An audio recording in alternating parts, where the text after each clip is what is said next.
My name is Judge. March of the Lich King has been out for only 3 days, and already Death Knight has cemented itself as the #1 class, more concretely than any other class in any other meta in Arena history. It's topping out, I think, at like a 64% win rate, something insane like that. The #3 class is at like 45%, like 20% below it, because Death Knights are just beating everybody up. It's crazy. Death Knight's doing so well. So pretty much in Arena right now, if you see Death Knight, you gotta take Death Knight if you want to win. And if you're going to be taking Death Knight, you're going to need to know how to draft Death Knight.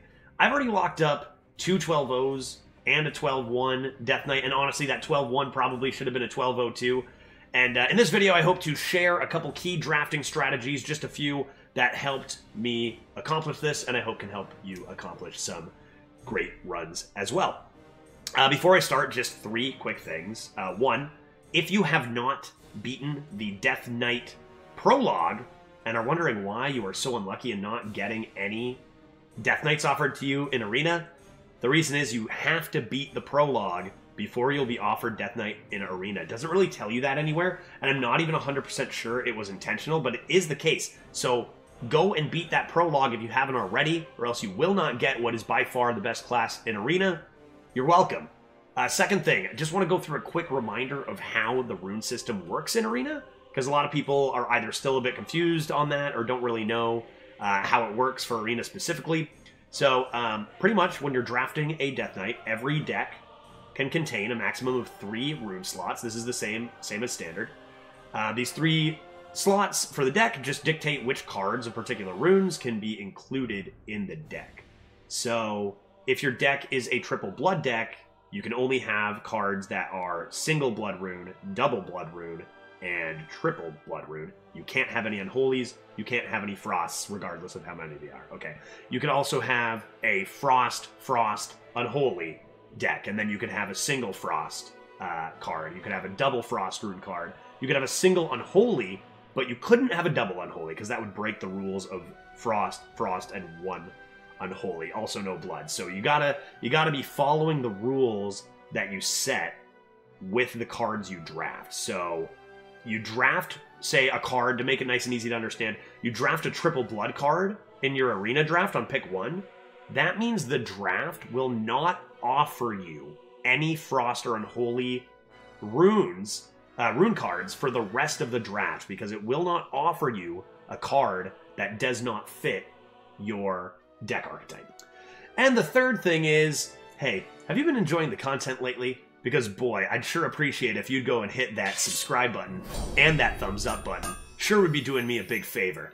Thanks. Let's get into what we actually need to do when we are drafting Death Knight in Arena.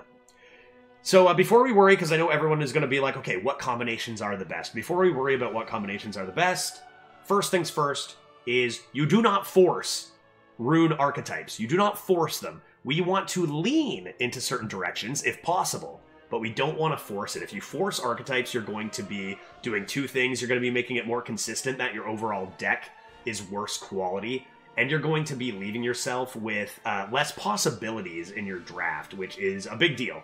So we don't want to do that. We're going to lean. We're not going to force. So say you're offered, early on you're offered a double blood card like Corrupted Ashbringer, and it's up against a neutral. And you're like, okay, do I take this neutral or do I take Corrupted Ashbringer? These cards are really, really close. I don't know. What am I going to do? Generally, in a situation like that, early on in the draft, you are going to lean towards the neutral, because Corrupted Ashbringer is not such a premium card that you want to define your whole deck around it right away. So if it's close, you might want to just leave the options, leave the potential for better starts for your rune archetypes to come up a little later. So don't just be like, hey, a double blood card. I'd like to go double blood. That's going to leave you with less options and probably a worse deck overall. At the same end of it, right, you also don't want to not pick a double blood card because you don't want double blood. Maybe it's the same card. Maybe it's, the Corrupted Ashbringer up against 2 terrible cards early on. Then you're going to be like, okay, well, I guess I'm going double blood. You don't want to fight your deck either, right? The same kind of rule the don't force this rule, but you want to lean into it, is corpse generation.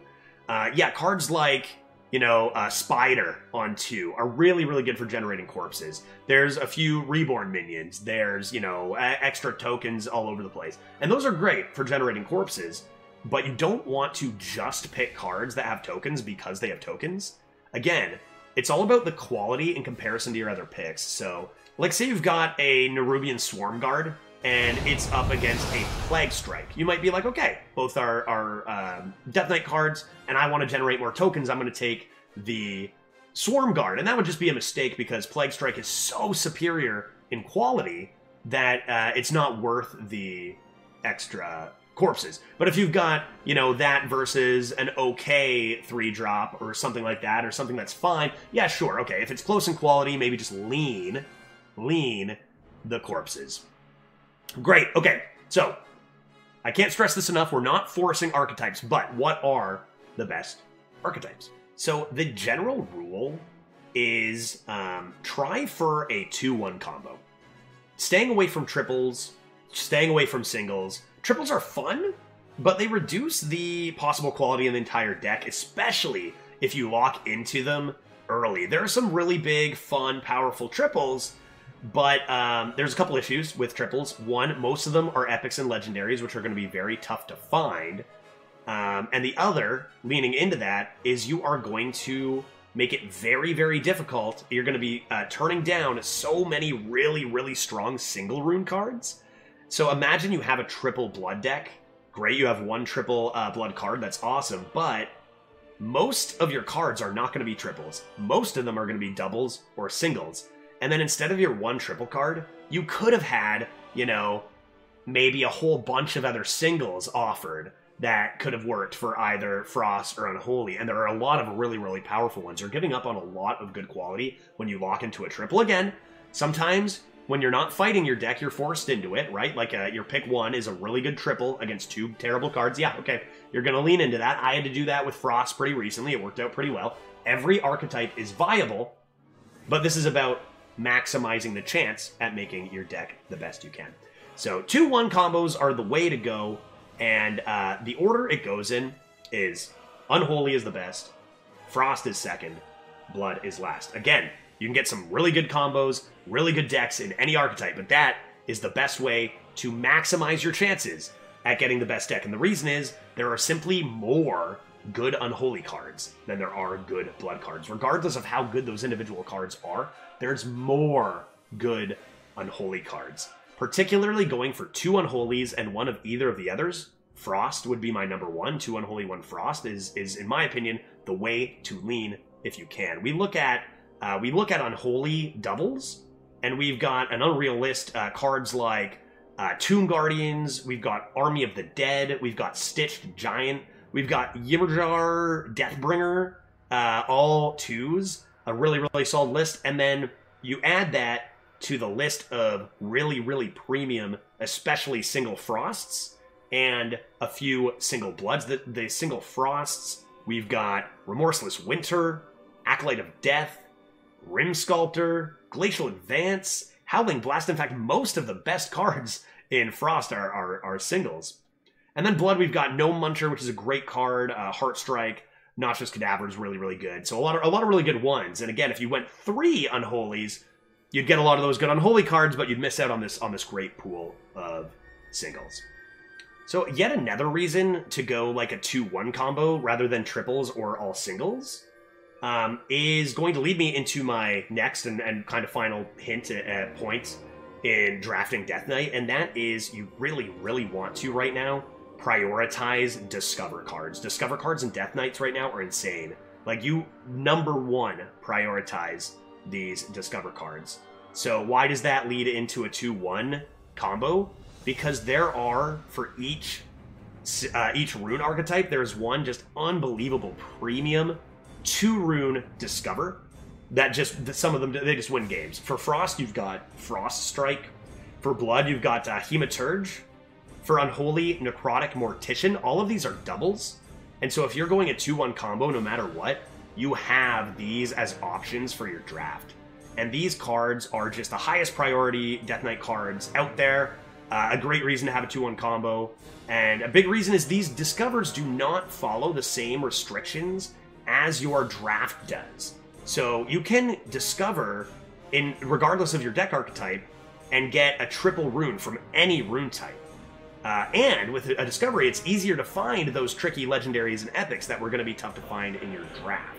So these cards can be huge, game-changing bombs, like you can get the Scourge, you can get Marrowgar, these cards that just win games, all from these double rune cards, even more consistently than going for them in draft. For the same reason, neutral Discovers like Pandaren Importer, and you've got the new card Nerubian Vizier, are also really, really, really premium, because you can just get so many things. Even the low rolls on Discovers and Death Knight right now just provide you with so many options from all the runes, and the low rolls are actually really, really strong cards in general. So you should definitely prioritize those at all costs. Number one is Discover. So these tips are definitely good for getting really strong decks and more consistently than others, but number one rule, have fun. There's lots of different combos to be tried. There's lots of different things to do with triples. So this is just for consistency. But hey, if you're like, you know what, I haven't done... I sometimes find the best way to draft Death Knight is be like, what combo haven't I done in a bit?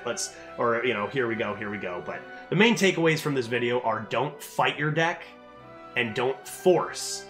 Go with the flow, and in close picks, maybe decide whether you need to leave yourself with more options, or decide that you want to lean into a better archetype of, say, Double Unholy Frost. I hope you enjoyed the video. Please, if you have any questions or disagreements with what I've said on anything, I'd love to answer them in the comment section below. Thank you for watching. Happy Death Knighting, and I'll see you in the next video. My name is Judge. Whose name is Judge? My name is... Whose name is Judge? My name is... That's a silly name. Judge. Okay, that's enough.